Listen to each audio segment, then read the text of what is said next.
রায়পুর গ্রামে ছিল একটা পোড়া বাড়ি। 5 বছর ধরে বাড়িটা পড়ে থাকবার পরে একটা লোক ওই বাড়ির মালিকের কাছে গেল বাড়িটা ভাড়া নেবার জন্য। বাড়িতে কেউ আসেন? ও দাদা, দয়া করে বাইরে আসবেন একটু।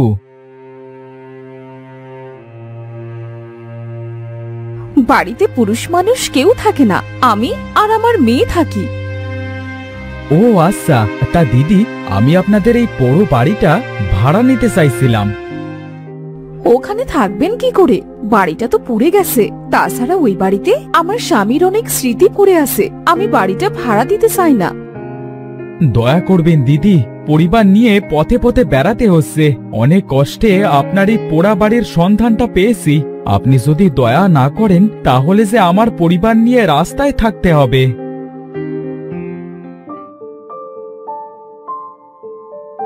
মা, এই কাকুটা সেই বাড়িতে বাবা পুড়ে মারা গিয়েছিল সেই বাড়ির কথা বলছে।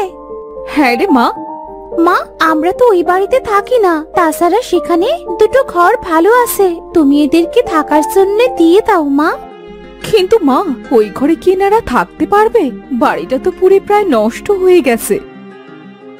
আমরা বাড়িটা ঠিক করে নেব দিদি, আপনি আর না করবেন না দয়া করে। আচ্ছা ঠিক আছে, আপনারা যদি ওই বাড়িটায় থাকতে পারেন তবে থাকেন। এই নিন ওই বাড়ির চাবি।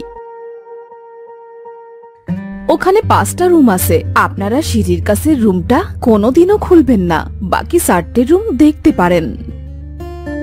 জি দিদি, আমরা ওই রুমটায় কোনোদিনও যাব না। আপনি আমার এত বড় উপকার করলেন, আমি কি আপনার কথা ফেলতে পারি? মিলন চাবি নিয়ে পোড়া বাড়িতে চলে গেল। গিয়ে দেখল তার ছেলে ও বউ পোড়া বাড়ির সিঁড়িতে বসে আছে। কি গো বউ, এখানে বসে আসো? কি আর করব বলো, কোনো জায়গায় তো বসার একটু জায়গা পেলাম না, তাই এই সিঁড়িতেই বসে আছি। বাবা, এই বাড়িটায় থাকতে দেবার জন্য কি ওনারা রাজি হয়েছে? হ্যাঁ বাবা, অনেক কষ্টে রাজি করিয়েছি। চলো আমরা সবাই বাড়ির ভেতরে যাই। তারা ঘরের ভেতরে গিয়ে সবগুলো ঘর ঘুরে দেখলো, কিন্তু দুটো রুম একদম পোড়া, সেখানে থাকবার মতো ছিল না। হোগো, এই রুমে আমরা কিভাবে থাকবো? রুম দুটো তো একদম পোড়া, চারিপাশ খোলামেলা। বউ, ওই দুটো রুমে চলো, গিয়ে দেখি ভালো আছে কিনা। তারা পরের দুটো রুম দেখলো। সেই দুটো রুম একদম ভালো ছিল। মিলি খুশি হয়ে বলল, হোগো, সৃষ্টিকর্তা আমাদের দিকে চোখ মেলে তাকিয়েছেন। অবশেষে আমরা থাকার একটা জায়গা পেলাম। বাবা, এখনো তো আরেকটা রুম আছে। ওইটা দেখো, 3টে রুম থাকলে তো ভালোই হবে। না বাবা, ওই দিদিটা ওই রুমটা কোনোদিনও খুলতে মানা করেছে। হয়তোবা তাদের কোনো জিনিস আছে ওই ঘরে। হোগো, তুমি বাজার করে আনো, আমি রান্নাটা বসিয়ে দেই। হ্যাঁ বউ, তুমি বাড়িটা গোছাতে লাগো, আমি এক্ষুনি বাজার করে আনছি।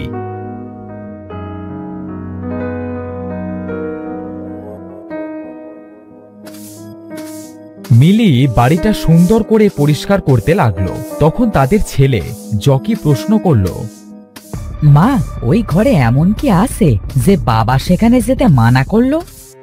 জানি না বাবা, তুই যেন আবার ও ঘরে যাস না। তুই ঘরে গিয়ে বিশ্রাম নে আর আমাকে একটু কাজ করতে দে।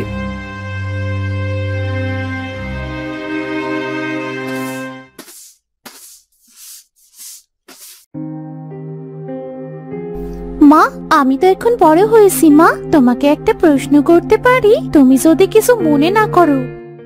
হ্যাঁ রে মা, কর। কি এমন প্রশ্ন করতে চাস? মা, আমাদের ওই বাড়িটা কিভাবে পড়ে গিয়েছিল? মা, আমাদের ওই বাড়িটা তো অনেক সুন্দর দেখতে। জানি না রে মা, তবে এইটুকু বলতে পারি, তোর বাবার বন্ধু শয়তানি করে আমাদের ওই বাড়িটা পুড়িয়ে দিয়েছিল। আমার বাবা তো অনেক ভালো ছিল মা, তাহলে বাবাকে কেন পুড়িয়ে মারলো?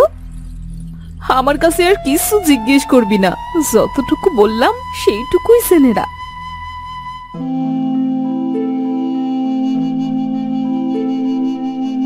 আমার মনে হয় মাকে প্রশ্নটা করা উচিত হয়নি। আমি আর কোনোদিনও মাকে কোনো কথা জিজ্ঞেস করে কষ্ট দেব না। এদিকে জকি ওই ঘরের কথা ভাবতে ভাবতেই ঘুমিয়ে গেছিল। সে স্বপ্ন দেখল ওই ঘরের ভেতরে একটা লাল মণি চিকচিক করছে। সে মণিটাতে যেই হাত দিতে গেল তখনই তার স্বপ্নটা ভেঙে গেল। হ্যাঁ, এটা আমি কি স্বপ্ন দেখলাম? ওই ঘরের স্বপ্ন আমি কেন দেখলাম? যাই হোক, রাতে যখন বাবা মা ঘুমিয়ে থাকবে আমি আজ ওই রুমে যাব, দেখি কি আছে ওই ঘরটাতে। সেদিন রাতে সবাই ঘুমিয়ে পড়ল।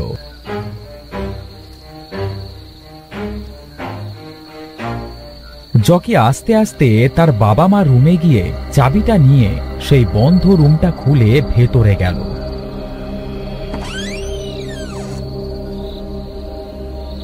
এত সুন্দর এই রুমের ভেতর, এত সুন্দর রুমে এমন অদ্ভুত সাপের ছবি কেন? জকি ঘরের ভেতরে চারপাশ দেখল, কিন্তু কোথাও কিচ্ছু পেল না। সে দেখল একটা সাপের ছবি উল্টো করে ঝোলানো। এই ছবিটা এমন উল্টো করে ঝোলানো কেন?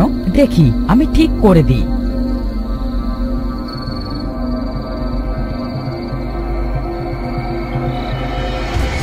জকি ছবিটা সোজা করতেই তখনই একটা দরজা খুলে গেল। এ কি? এর ভেতরে আর একটা রুম? এই রুমে আবার কি আছে? জকি সেই রুমে গিয়ে চারপাশটা দেখল, কিন্তু কোথাও কিছু পেল না। এই ঘরটাও বেশ সুন্দর, কিন্তু এই ঘরে তো তেমন কিছুই পাচ্ছি না। এখানে আবার কি? এর নিচে এমন কেন? এ কি? এ আমি কোথায় এসে পড়লাম? এ তো মনে হচ্ছে আরেকটা ঘর। এখানে আবার কি আছে? জকি সেই ঘরের ভেতরে যেই গেল দেখল সেখানে একটা লাল মণি চিকচিক করছে, আর তার লাল আলোয় সারা ঘর রক্তিম হয়ে আছে।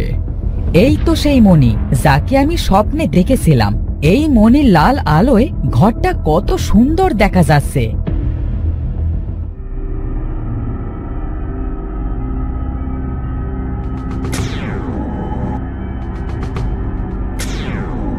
আমি তো আমার ঘরে চলে আসলাম, কিন্তু এই মণিটা নিয়ে আমি কি করব? আমার বাবা মাকে সব বলতে হবে।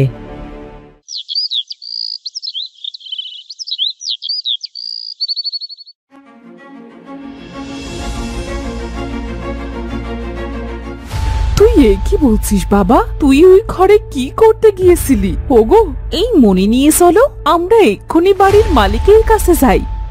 হ্যাঁ বউ, চলো।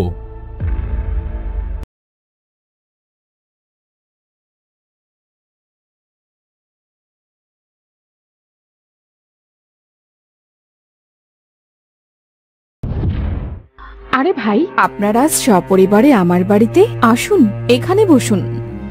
না দিদি, আসলে আমি আপনাদের সাথে কিছু কথা বলতে চাইছিলাম। হ্যাঁ বলুন।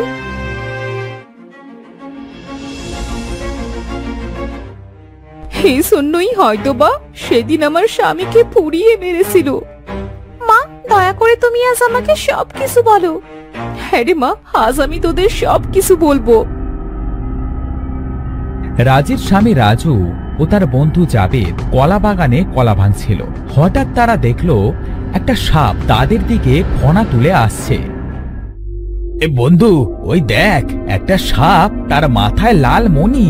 চল, আমরা সাপটাকে ধরে মণিটা নিয়ে নি। হ্যাঁ বন্ধু, চল, এই মণি বিক্রি করে আমরা অনেক টাকার মালিক হব। তারা দুজন সাপটিকে ধরে তাদের মাথা থেকে মণিটা নিয়ে নেয়। সেদিন তারা কলা না ভেঙে মণিটা নিয়ে বাড়ি চলে আসে। বন্ধু, তুই এই মণিটা তোর কাছে রাখ, আমি তোদের বাড়ি পরে আসব। আচ্ছা, ঠিক আছে।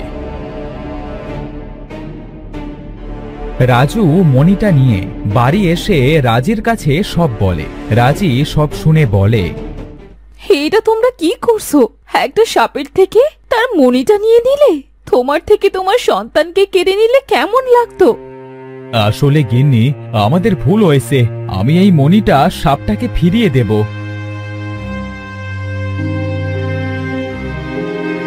বন্ধু চল, মণিটা বিক্রি করে আমরা টাকা ভাগ করে নেব। না বন্ধু, আমাদের ভুল হয়েছে, চল আমরা মণিটা সাপটাকে ফিরিয়ে দিয়ে আসি। না, তুই এই মণিটা আমাকে দিয়ে দে। আমার জীবন থাকতে দেব না, আমি এটা যার জিনিস তাকেই ফিরিয়ে দেব। কাজটা তুই ঠিক করলি না, এর ফল তোকে ভুগতেই হবে। গিন্নি চলো, এটা আমাদের গুপ্ত ঘরে রেখে দিই, সাপটা আসলে তাকে ফিরিয়ে দেব। আচ্ছা চলো। তারা তাদের সেই গুপ্ত ঘরে গিয়ে মণিটা রেখে আসলো।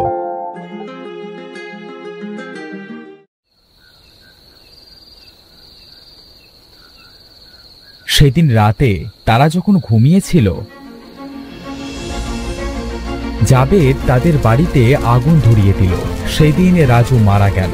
অনেক কষ্টে রাজি বেঁচে গেল আর তাদের বাড়িটা পুড়ে গেল। সেদিন বাড়ি ফেরবার পথে জাবেদও সাপে কামড়ে মারা গেল।